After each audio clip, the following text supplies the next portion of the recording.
Bonjour, mesdames, messieurs, bienvenue à l'émission Mosaïque. Alors, finalement, cet automne, on finit par rentrer à la maison avec le mauvais temps, le froid, c'est un peu normal. Alors, on avait souhaité passer un bon moment au jardin, mais on est quand même dans un lieu extraordinaire. On est heureux d'être ici au chaud et en bonne compagnie parce qu'aujourd'hui, on accueille Hugo Leclerc. Hugo, as-tu une parenté avec Félix? Peut-être, mais il faudrait que ça soit approfondi. Si c'est une parenté, ça doit être plus haut dans l'arbre généalogique. OK, d'accord. Alors, Hugo Leclerc, c'est un musicien, chanteur, musicien, saxophoniste, clarinettiste. On pourrait dire que mon titre, c'est saxophoniste multi-instrumentiste. OK. Ouais. Donc, je joue tous les saxophones, clarinette basse, flûte, mais je touche pas les anges doubles comme hautbois ou basson ou des choses comme ça. Ben, c'est pas la même façon, j'imagine, là, avec l'embouchure. Ouais, c'est vraiment une technique totalement différente, des doigtés différents. Puis, OK. Ouais. OK. Ben oui, alors, c'est ça. Nous, on s'intéresse beaucoup au parcours des gens. On aime savoir d'où ils viennent, puis qu'est-ce qui les a amenés à la pratique artistique ou à la culture, parce qu'on n'a pas que des artistes, on a des gens qui sont impliqués dans la culture aussi, qui viennent faire une petite visite à la Maison Félix Leclerc avec moi. Alors, raconte-nous un peu, toi, t'es originaire d'où? Moi, dans le fond, je viens de Notre-Dame-de-l'Île-Perrot. Notre-Dame-de-l'Île-Perrot, ouais.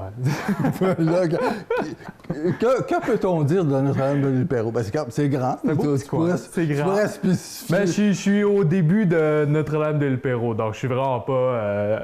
j'habitais là. OK. J'habite plus là, j'habitais chez mes parents. Mais Ouais, maintenant, ben j'habite à Montréal, à Villeray. OK. Ben oui.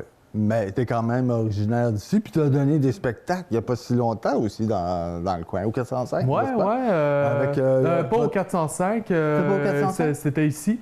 Sur mais la scène, OK, ouais, Félix Leclerc, d'accord. ouais. OK. Avec, c'est ça, on n'a pas parlé de ça, mais c'est ça.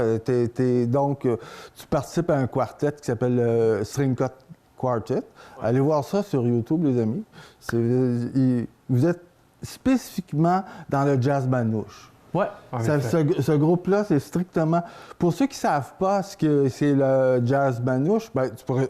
À toi, tiens, à nous, explique-nous donc ce que dans le le fond, le jazz manouche a été amené surtout par le guitariste Django Reinhardt. Qui était un ami de Félix. Tu sais. Ben, un ami. Ils sont connus en France. Hein? Ils sont connus, puis ils s'estimaient mutuellement. C'est intéressant tu sais, de faire le lien comme ça. Ça revient dans la boucle de Félix Leclerc, puis etc. C'est ça. Ouais. Mais Django Reinhardt et puis Stéphane Grappelli et tout. Puis dans le fond, c'est une musique assez rythmée, du jazz, de l'improvisation. C'est un style que ça sonne un peu comme... Une référence populaire serait Lost Fingers, qu'ils ont repris des pièces populaires, mais en manouche. Donc, ils font, par exemple, Billie Jean. Mais Lost Fingers, c'est un groupe français ou c'est un groupe québécois? Je crois que c'est un groupe québécois. Il me semble que oui. Hein? Mais il me semble que oui. Ouais. Parce que c'est une façon d'interpréter le jazz qui est française, finalement. En tout cas, qui passe par la France. Parce que est-ce qu'il y a des gens aux États-Unis qui jouent du jazz manouche? Je serais surpris.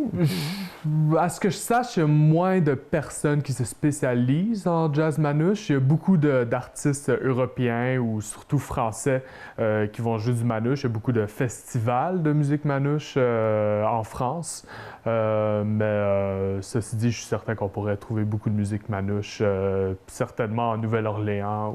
Oui, peut-être. Ouais. Ah, parce qu'il y a l'affiliation française qui reste encore là. Ben oui, OK. Ben, je t'ai coupé, là, parce qu'on était dans ton histoire, puis là, je t'ai interrompu. Alors, vas-y, poursuivons. OK, alors bon. Ouais, ma provenance. Oui, c'est ça. D'où tu viens, puis... Alors, est-ce que ton milieu familial t'a amené vers la musique? Est-ce qu'il y avait quelque chose dans ta famille qui qui t'a incité là, à aller dans cette direction-là? Ouais, ben j'avais une formule familiale assez particulière. Je crois que mes parents ont eu une vie assez mouvementée. Ils n'ont pas toujours eu la vie facile. Ouais. Puis ils n'ont pas pu faire des activités ou avoir les opportunités qu'ils auraient pu avoir. Fait que quand ils ont eu des enfants, puis ils ont pu donner cette opportunité à moi et mon frère. Puis, en tout cas, moi, aussitôt que je manifestais un intérêt pour quelque chose, je disais « Ah, je voudrais jouer du piano comme papa. » Ben là, Bingo! là j'étais rendu à jouer du piano en cours de piano, cours de chant. Puis j'étais un peu un jeune garçon qui disait oui à tout. On me disait « Ah, tu veux-tu faire ça? » Ben ouais, let's go. T'as le goût d'essayer plein de choses. Okay. Ouais, j'ai essayé plein de choses. J'ai essayé du théâtre, de la musique. J'ai essayé de faire du cinéma un peu, pris des cours à Montréal. C'est les arts. Puis, c'est vraiment... ta famille avait déjà une tendance à aller... Si tu dis que jouer du piano comme papa, ça veut dire que ton père déjà jouait du piano? Ouais, ben on a une petite histoire musicale, mais musicale non professionnelle. Donc, j'avais entendu dire que ma grand-mère... jouait du piano, mais un peu secrètement. Mon père, il m'a dit qu'il l'a vu jouer du piano, puis là, elle s'est sentie surprise, puis là, elle a arrêté. Puis, fait que c'est un peu musical, secret. J'ai mon oncle, il était un professionnel, Richard Leclerc. C'était un professionnel, il jouait dans les bars du piano, chant, ouais. Okay. Puis mon père, il n'a pas été dans le milieu professionnel de la musique, mais il joue du piano, il chante, guitare, basse, donc il y a comme un intérêt naturel dans la musique. Ouais, c'est ça. Ouais. Donc, qui t'a incité, là. Est-ce que ton frère aussi il joue un instrument de musique? Ouais, mon frère, il joue de la guitare et il chante aussi. Quand ma mère voulait qu'il joue du piano, il voulait rien savoir. OK. Ouais, il est un peu plus, pas moins intéressé, mais il sait un peu plus ce qu'il veut, puis il disait plus non. Ça, c'est ça. OK. Mais bon, alors, tu dis, tu as suivi des cours de chant, des cours de piano? Ouais, avec Sylvie Pellado, ouais. Qui enseigne Est-ce qu'elle enseigne toujours à Notre-Dame de l'Île-Perrot? Je suis pas mal sûr que oui, ouais. Elle fait. Ben, dans le temps, elle faisait de la chorale, cours de piano et cours de chant. OK, merveilleux. Et puis, donc, c'est un bon professeur parce que aujourd'hui, tu vis de ton art, semble-t-il? Oui.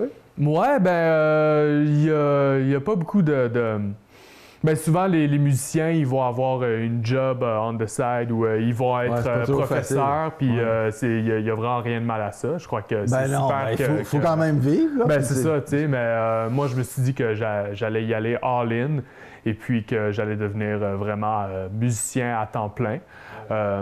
Donc, saxophoniste à temps plein. Souvent, on entend parler de pianistes ou de bassistes ou de drummers qu'ils sont capables de vivre à temps plein. Mais saxophoniste, j'en entends pas souvent. C'est peut-être plus difficile, c'est ça? Parce que ouais, parce qu'on peut pas s'en passer. C'est pas un instrument qui est employé partout. T'sais, le piano, il y en a partout. Guitariste, tu vas en avoir partout, mais saxophoniste, c'est un peu plus difficile. Hein? Ouais. Mais c'est pour ça que j'essaie d'être polyvalent, jouer de la clarinette, clarinette basse, tous les instruments que j'ai nommés tantôt. J'essaie de faire beaucoup de choses, comme ça je peux me réinventer dans plusieurs styles, comme le pop, le manouche, le jazz, rock progressif, ou même la musique métal que j'ai déjà joué. Rock progressif? OK, ouais. OK. On pense à quoi quand on pense à.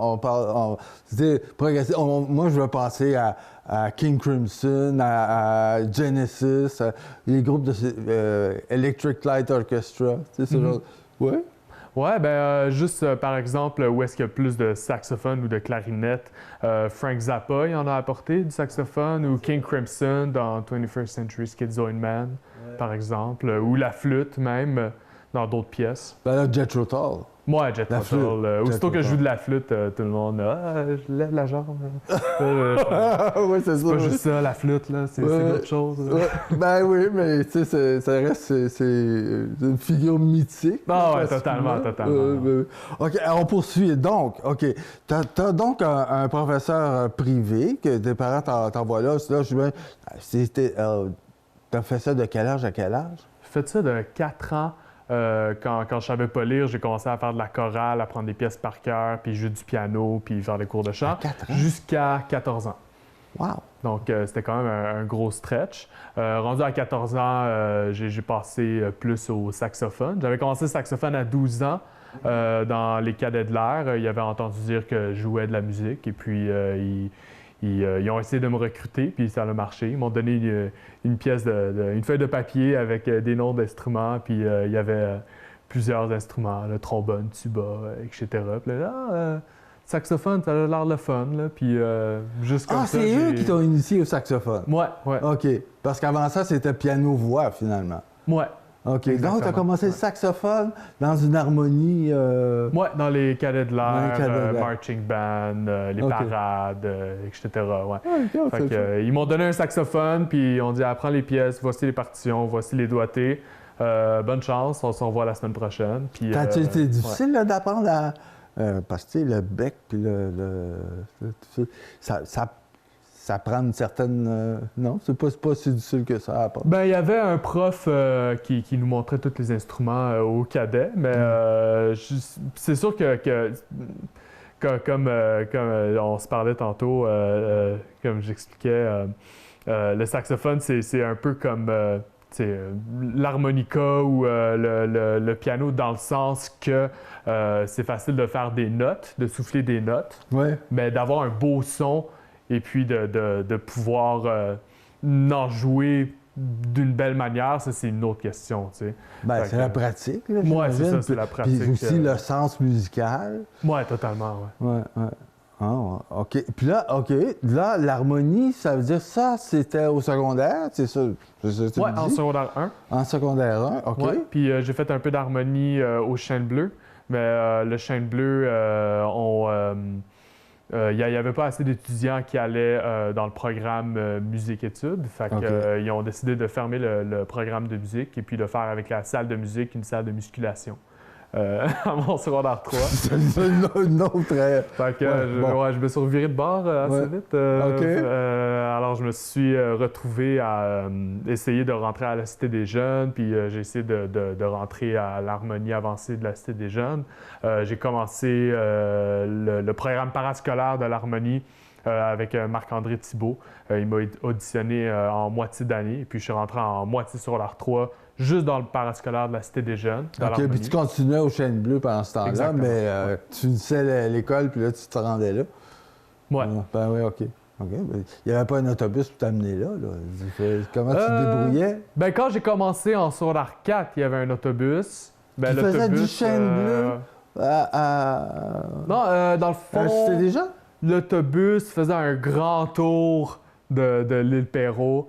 Puis, mais je suis pas sûr qu'il y avait beaucoup d'autobus là, qui passaient par là. Fait que ma ride d'autobus, c'était 1 heure. Là. Parce qu'il faisait pas mal tout le tour. Ouais. OK, ouais. Bon, ben, regarde.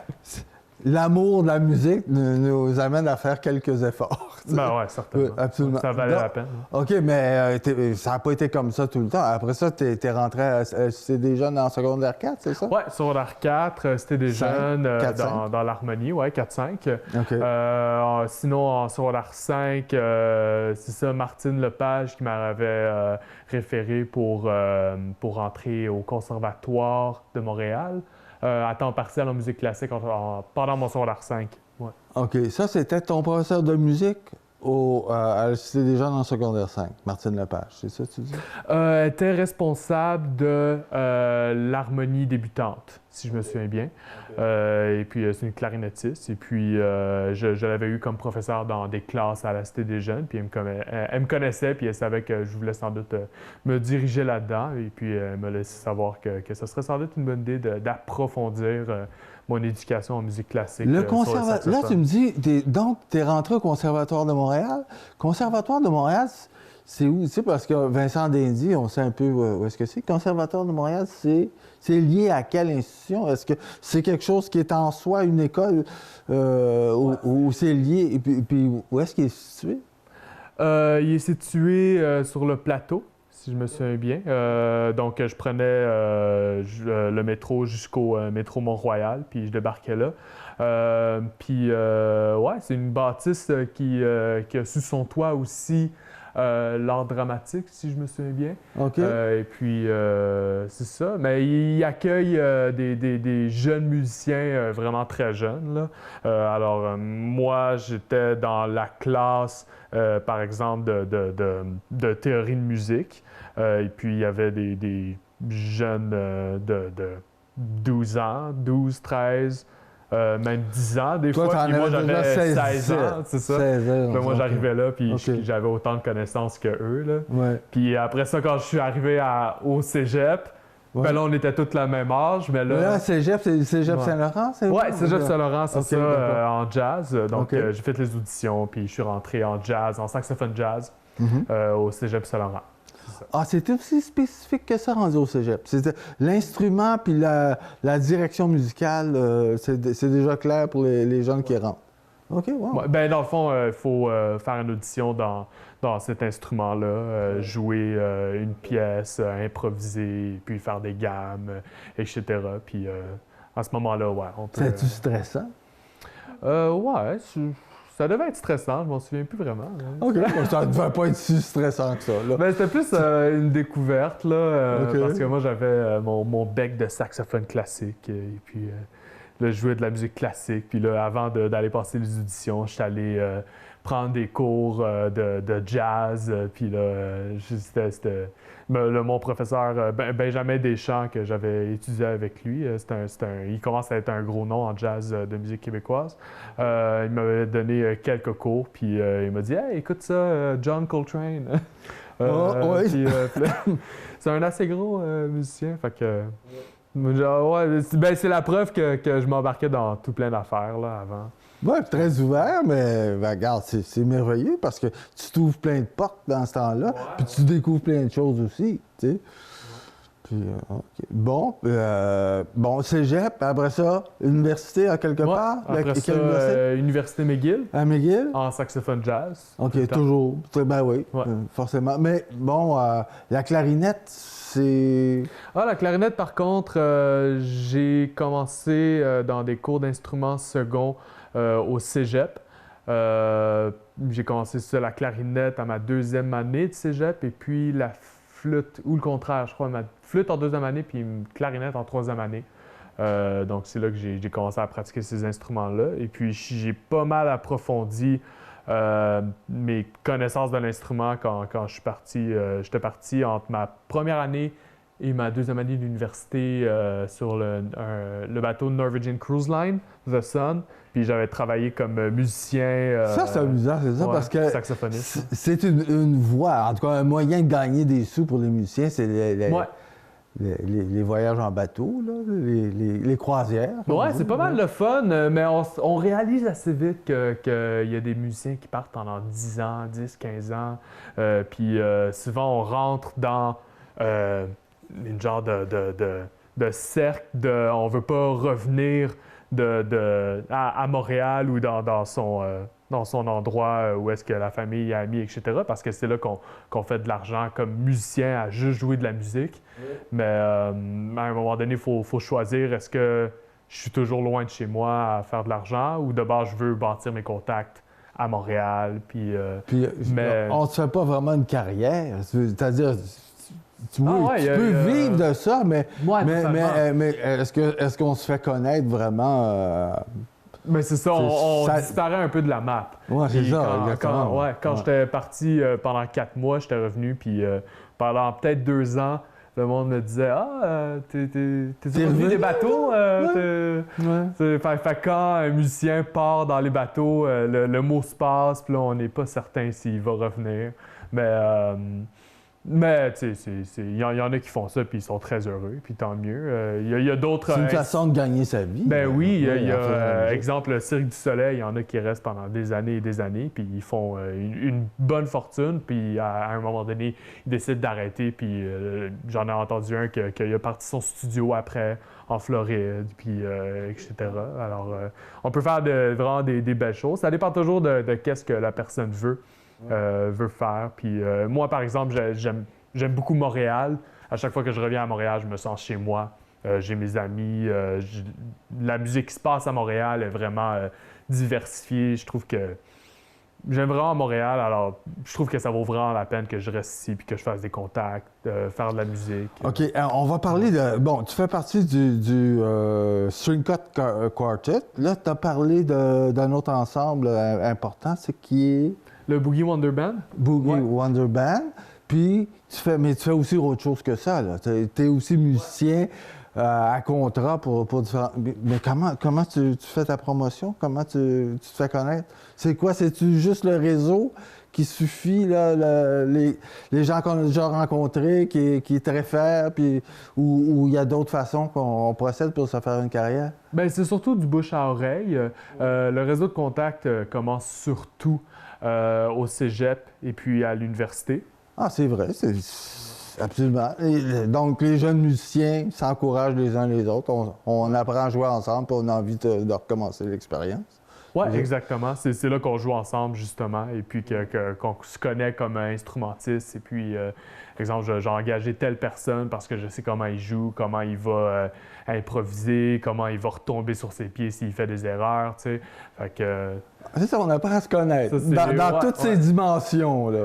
Ouais, parce que, tu sais, l'université, c'est là qu'on fait des erreurs, soit en improvisant, ou c'est là qu'on apprend, tu sais. Fait qu'on voit tout entre collègues, on voit vraiment comment ça se passe pour l'un puis l'autre. Puis, OK, d'accord. Puis, mais tout ça, ça suffit à... T'arrives à vivre de ton art de cette façon-là? Est-ce qu'il n'y a pas d'autres dimensions aussi dans le métier, là, Bien, c'est sûr que ça a pris un peu de temps. C'est pas quelque chose qui se passe du jour au lendemain. Il faut quand même faut persévérer juste à travers le domaine. Par exemple, quand j'ai quitté l'université, je jouais encore de la musique dans le métro, du saxophone ou je t'as joué jouais dans du le métro, piano, ok, puis du ça. chant, puis OK. dans le métro pour Ah oui, essayer tu de... chantes aussi. Ouais. Tu chantes aussi. Eh, ben, écoute, on a parlé un petit peu avant. Là, non. Évidemment, mesdames et messieurs, on se prépare un petit peu pour nos entrevues. Puis, Hugo, tu vas nous jouer un peu de musique, puis tu vas chanter un peu? Tu vas nous faire ça? Ouais, je vous ai préparé ça. Hey, bon, ça c'est fantastique. Alors, mesdames et messieurs, je vous présente pas en grande première, c'est pas une première, mais à Mosaïque, une grande première à Mosaïque, Hugo Leclerc. Tu vas nous présenter les pièces, puis tu vas... Ouais, je vais vous jouer I Can't Give You Anything But Love. Puis c'est une pièce qu'on joue souvent avec le String Cut Quartet, que je chante et puis que je joue du saxophone. Hey, fantastique. Merci beaucoup. Hey, merci beaucoup d'être venu. Puis Ça fait plaisir. c'était Merci vraiment à toi, ouais. un grand plaisir de te connaître. Puis merci encore. Merci. Alors, mesdames et messieurs, on va avoir le plaisir d'entendre une pièce, pas quelques pièces musicales quand même. C'est pas un concert, notre émission, là, mais alors, merci à vous. Profitez-en bien. On se revoit la semaine prochaine avec grand plaisir. Alors, à très bientôt. Au revoir. I can give you anything but love, baby. That's the only thing I've plenty of, baby. Dream a while, sheam a while. Where should I find happiness? And I guess the only thing I've always been for. Gee, I like to see you looking swell, baby. Diamond bracelets Woolworth doesn't sell, baby. Till that lucky day, you know darn well, baby. I can give you anything but love.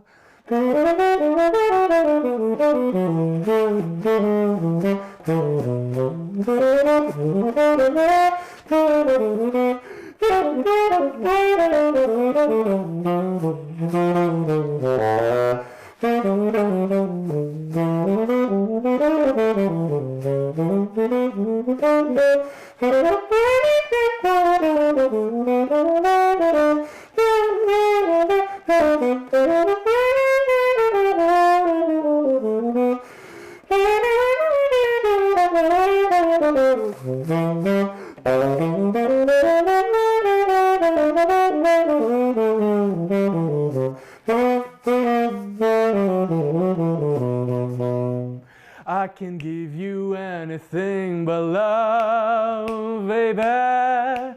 That's the only thing I've plenty of, baby. Dream a while, dream a while, where should I find happiness? And I guess the only thing I've always been for, gee, I like to see you looking swell, baby. Diamond bracelets Woolworth doesn't sell, baby.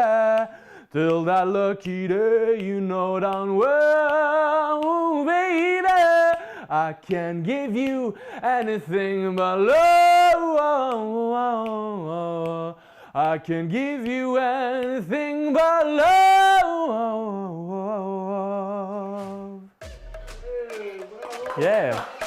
All right. Attends un peu mieux. Attends un peu mieux.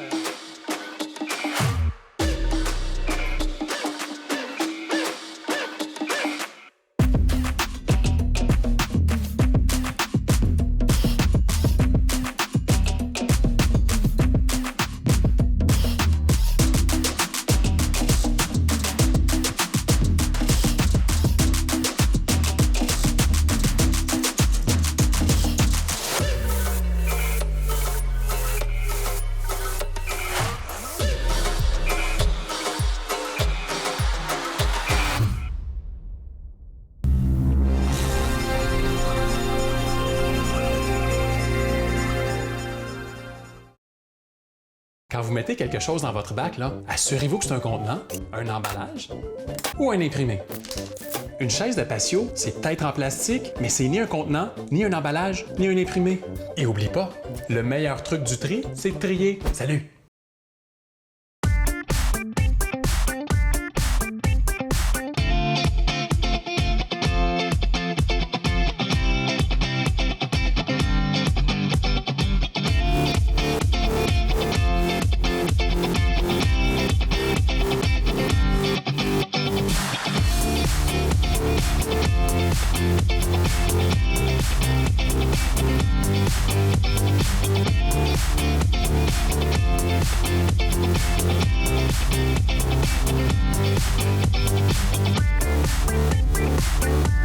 We'll be right back.